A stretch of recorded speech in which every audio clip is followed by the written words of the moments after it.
El año 70 después de Cristo es un año clave para entender mucho el contexto bíblico del Nuevo Testamento y para comprender tanto la historia del judaísmo como la historia del cristianismo y de lo que tú debes de estar enterado para que puedas discernir la situación mundial de los tiempos finales. Pero, ¿qué fue lo que realmente sucedió en ese año? En el año 70, Dios les bendiga, amigos y hermanos de todo el mundo. Somos Gospel INC, el canal de YouTube que investiga y analiza temas referentes a la Biblia. Antes de comenzar, queremos invitarte a suscribirte y activar la campanita. Así YouTube te avisa cada vez que subimos un nuevo video. Dicho todo esto, comencemos. Hesio Floro amaba el dinero y odiaba a los judíos. Como procurador romano, gobernó Judea, cuidando poco su religiosidad. Cuando los ingresos fiscales eran bajos, se apoderó de la plata del templo, algo que los judíos no les gustó nada. A medida que crecía el alboroto contra él, en el año 66 envió tropas a Jerusalén que masacraron al menos 3.600 ciudadanos. La acción de Floro provocó una rebelión, la primera revuelta judía, que se había estado gestando durante algún tiempo. La revuelta judía comenzó y se encontró con un amargo final, en Masada, una gran roca que domina el Mar Muerto, construida originalmente por Herodes el Grande. Los romanos habían construido una fortaleza prácticamente inexpugnable allí. Sin embargo, las atrocidades de Floro inspiraron a algunos judíos a atacar Masada. Sorprendentemente ganaron, masacrando al ejército romano allí. En Jerusalén,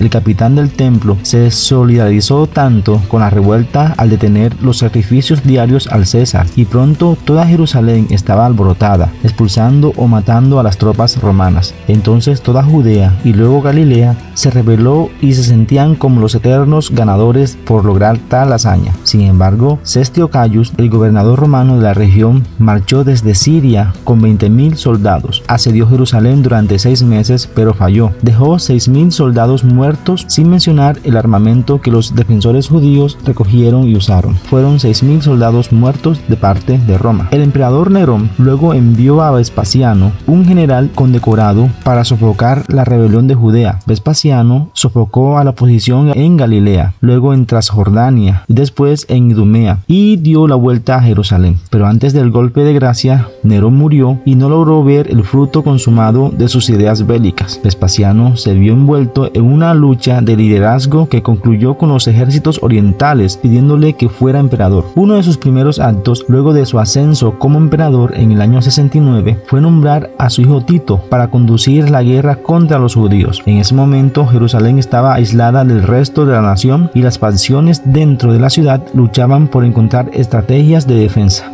A medida que avanzaba el asedio, la gente comenzó a morir de hambre y peste. La situación era tan caótica y deprimente que incluso la esposa del sumo sacerdote, que una vez vivió en medio del lujo, tuvo que buscar migajas en las calles. Mientras tanto, los romanos emplearon máquinas de guerra o arietes para lanzar rocas contra los muros de la ciudad. Los defensores judíos luchaban durante el día y reconstruían los muros en la noche. Finalmente, los romanos atravesaron el muro exterior, luego el segundo y finalmente el tercer muro. Aún así, los judíos lucharon, corriendo hacia el templo como su última línea de defensa. Ese fue el final para los valientes defensores judíos y para el templo. El historiador Flavio Josefo afirmó que Tito quería preservar el templo, pero sus soldados estaban tan furiosos, tan airados con la resistencia judía, que lo quemaron y no dejaron piedra sobre piedra, cumpliéndose así la escritura en Mateo 24, cuando Jesucristo predijo la destrucción del templo. Cuando Jesús salió del templo y se iba, se acercaron sus discípulos para mostrarles los edificios del templo. Respondiendo él les dijo: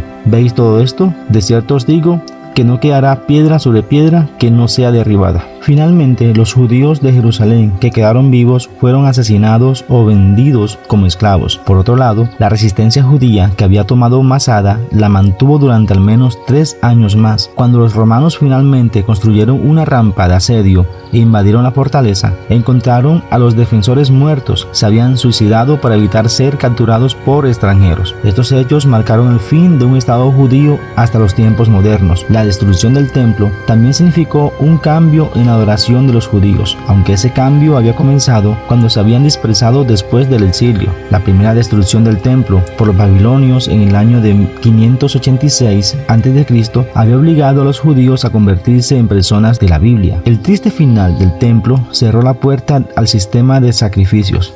Las ceremonias se ajustaron para el hogar y la sinagoga. El Sanedrín se disolvió y el centro de la religión judía se trasladó a las instituciones educativas de Jamnia. Pero, ¿qué hay de los cristianos? ¿Dónde estaban? Fuera de la ciudad, básicamente. Muchos habían sido expulsados de Jerusalén por la persecución décadas antes. Eusebio de Cesarea escribió que cuando comenzó la revuelta en el año 66, algunos de los cristianos judíos restantes huyeron a Pella, una ciudad al otro lado del río Jordán. Se podía decir que estos eventos balancearon el equilibrio de poder de la joven iglesia hacia los gentiles. Misioneros como el apóstol Pablo originalmente habían tratado con una iglesia judía fuerte con sede en Jerusalén, pero la no participación de los judíos cristianos en la revuelta creó una brecha obvia entre ellos y sus contrapartes tradicionales. Después del año 70, a los cristianos no se les permitió entrar de nuevo a las sinagogas. La caída de Jerusalén entonces hizo a los cristianos aún más distintos de los judíos e impulsó a la iglesia a desarrollarse principalmente entre los gentiles.